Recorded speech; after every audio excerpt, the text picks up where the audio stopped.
তিস্তা নদীর পানি ন্যায্য হিস্যা আদায় ও তিস্তা মেগা প্রকল্প অবিলম্বে বাস্তবায়নের দাবিতে তিস্তা নদী তীরবর্তী অঞ্চলে আগামী ১৭ ও ১৮ ফেব্রুয়ারি ২ দিনব্যাপী কর্মসূচি পালন করবে বিএনপি।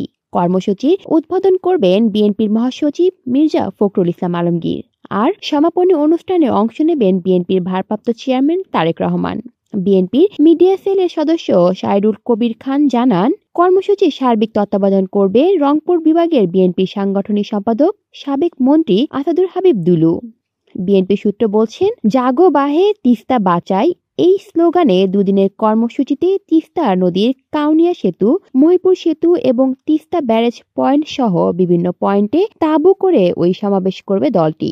এই কর্মসূচির মাধ্যমে আগামী দিনে রাজনৈতিকভাবে ভারতকে চাপে রাখা যাবে বলে মনে করেন বিএনপির নেতারা। তারা বলছেন, চীনের অর্থায়নে তিস্তা মহাপরিকল্পনা বাস্তবায়ন হলে ভারত চাপে থাকবে। তবে বিএনপি মনে করেন, তিস্তা মহাপরিকল্পনায় যদি ভারত অর্থায়ন করে এতে দুই দেশের মধ্যকার সম্পর্কের উন্নয়ন ঘটবে।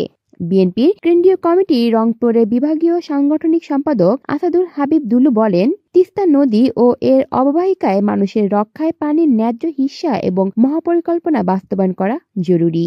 কলি শিকদার, বাংলা নিউজ নেটওয়ার্ক।